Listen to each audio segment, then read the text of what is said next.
Welcome back to my YouTube channel study with me.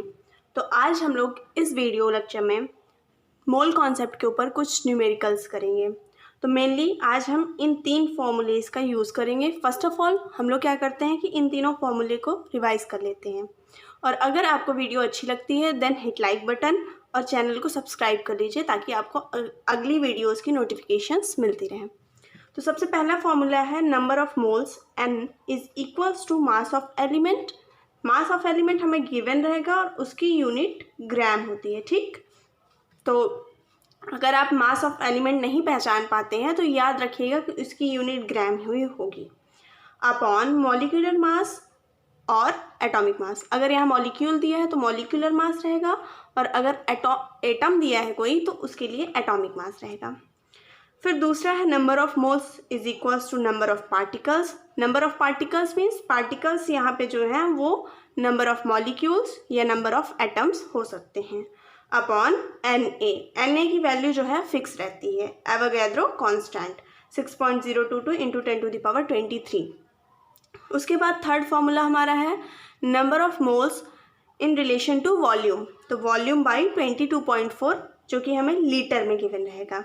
तो आइए इनके ऊपर हम कुछ न्यूमेरिकल्स देखते हैं। सो गाइस, ये हमारा पहला क्वेश्चन है। क्वेश्चन में कह रहा है calculate the number of mole in 5 gram of ammonia. Ammonia का फॉर्मूला होता है NH3। Okay, number of mole हमें फाइंड आउट करना है। 5 ग्राम दिया है, 5 ग्राम मतलब मास हो जाएगा। तो mass of ammonia is equal to 5 gram. उसके बाद हमें number of moles find out करना है। तो मास के साथ हमने रिलेशन पढ़ा था कि number of moles N is equal to W/M, जहाँ पे W जो है वह मास होता है। मास हमें गिवन है, हमें फाइंड आउट क्या करना है, मॉलिक्यूलर मास। ठीक, तो NH3 का मॉलिक्यूलर मास हम कैसे निकालेंगे, लिखते हैं molecular mass of NH3 is equals to nitrogen का एटॉमिक मास कितना होता है, मैंने बताया था 7 2 14। ओके, 14 प्लस 3 हाइड्रोजन एटम है। उसके बाद हाइड्रोजन का एटॉमिक मास 1, तो 3 1 जा 3, 14 प्लस 3 दैट विल 17। अब हम लोग फॉर्मूले में रखते हैं। तो N is equals to mass है, तो मास हमें 5 ग्राम दिया है तो उसकी जगह 5 रखते हैं अपॉन मॉलिक्यूलर मास 17 आया है 17। तो उसके बाद N is equals to 0.2 something moles आ जाएंगे। ओके, तो इस तरह से हमने नंबर ऑफ मोल्स निकाल लिए हैं। अब हम दूसरा क्वेश्चन देखते हैं। सो गाइज, ये हमारा दूसरा क्वेश्चन है। क्वेश्चन में कह रहा है calculate the mass of 2 mole of potassium. हमें यहाँ पे 2 मोल दिया है। 2 मोल का मतलब हो गया कि नंबर ऑफ मोल N हमें दिया गया है 2 और कह रहा है कि पोटेशियम का 2 मोल है। तो पोटेशियम एटम, तो पोटेशियम का जो एटॉमिक मास होगा, एटॉमिक मास किसका, पोटेशियम। पोटेशियम को कैसे डिनोट करते हैं, तो आ जाता है 39। ओके, अब फॉर्मूले में रखते हैं N is equals to W/M। हमें यहाँ N दिया गया है और M दिया गया है, W हमसे पूछा गया है तो सिंपली N की जगह 2 रख देते हैं और W की जगह W ही रहने देंगे, M की जगह 39। फिर W इज इक्वल्स टू हमारा 39 into 2 that will is equal to 78। और उसके बाद इसको ऐसे नहीं छोड़ना, इसके साथ में इसकी यूनिट भी लगानी है।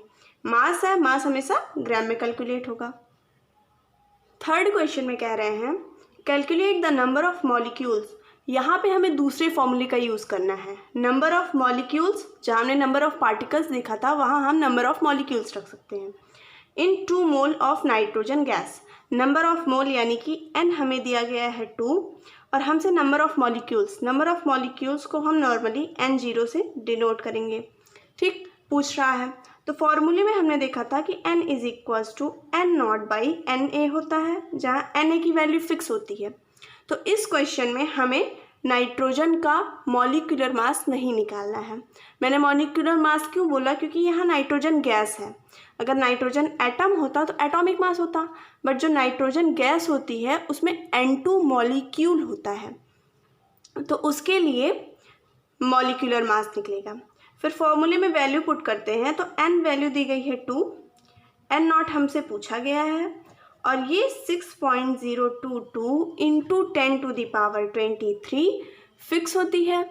फिर n नॉट की वैल्यू क्या हो जाएगी, 2 इंटू 6.022 इंटू 10⁻23, तो n not is equals to 2 2 ज़ा 4, 2 2 ज़ा 4, 0.26 ज़ा 12 इंटू 10⁻23। इतने मॉलिक्यूल्स हैं, किसमें, 2 मोल ऑफ नाइट्रोजन में इतने मॉलिक्यूल्स हैं। नेक्स्ट क्वेश्चन में कह रहे हैं calculate the number of mole. यहाँ पे हमें नंबर ऑफ मोल निकालने हैं इन 3.011 इंटू 10⁻23 मॉलिक्यूल्स। मॉलिक्यूल्स मतलब यहाँ पे हमें नंबर ऑफ मॉलिक्यूल्स दिए गए हैं। किसके मॉलिक्यूल्स नंबर दिए हैं, ऑक्सीजन गैस के। तो ठीक है, जो जो हमें दिया गया हम फर्स्ट ऑफ ऑल उसको लिखते हैं। तो मॉलिक्यूल्स मीन्स n नॉट दिया गया है 3.011 इंटू 10⁻23। पूछा क्या गया है, n। अब n और n नॉट के बीच में रिलेशन हमने पढ़ा है, n is equals to n not by Na। Value put करते हैं, n नहीं दिया गया है, n ऐसे छोड़ दीजिए। n नॉट की जगह 3.011 इंटू 10⁻23 अपॉन इसकी वैल्यू फिक्स होती है 6.022 इंटू 10⁻23। इससे ये कैंसिल हो गया एंड ये 1 टाइम्स जाएगा और ये 2 टाइम्स, तो n is equals to 1/2 is equals to 0.5 moles. Okay, I hope you understand it. अब हम वॉल्यूम के ऊपर क्वेश्चंस देखते हैं। सो क्वेश्चन में क्या दिया गया है कि find the volume of 10 mole. 10 moles means n is equals to कितना है 10 of hydrogen gas at NTP। NTP से कोई प्रॉब्लम नहीं है, NTP मीन्स होता है नॉर्मल टेम्परेचर एंड प्रेशर। ठीक है, तो 10 मोल नंबर ऑफ मोल्स दिए हैं 10। पूछा हमसे क्या है, फाइंड द वॉल्यूम। तो V is equals to what, तो हमें n और V के बीच में एक रिलेशन पता है, उस फॉर्मूले को हम यहाँ पुट करते हैं। n is equals to V/22.4। Okay, n दिया गया है 10 इज इक्वल्स टू V/22.4। अब 22.4 यहाँ डिवीज़न में है, उधर जाएगा मल्टीप्लाई में हो जाएगा, तो V is equals to 22.4 into 10 is equals to 24 litres. Volume हमेशा लीटर्स में काउंट होता है। अगले क्वेश्चन में कह रहे हैं हम calculate the number of moles. हमें नंबर ऑफ मोल्स यानी कि n फाइंड आउट करना है इन 44.8 लीटर्स। लीटर है, मैंने बताया था वॉल्यूम की यूनिट लीटर, तो मतलब ये वॉल्यूम दिया गया है 44.8 litres of fluorine gas at NTP।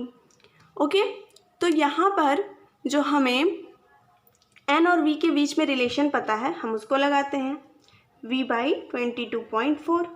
अब n is equals to V दिया गया है 44.8 बाई 22.4, तो ये 2 से कैंसिल हो जाएगा, तो n इज इक्वल्स टू आएगा हमारा 2 मोल्स। ओके, सो गाइस अभी तक हमने जितने टाइप्स के न्यूमेरिकल किए हैं, अब उन पे बेस्ड कुछ क्वेश्चंस हैं, आप लोग इसको सॉल्व कीजिएगा और देखिएगा कि आपको मोल कॉन्सेप्ट समझ आया कि नहीं। अगले वीडियो लेक्चर में हम लोग मोल कॉन्सेप्ट के डिफरेंट टर्म्स के बीच में रिलेशन देखेंगे। Thank you.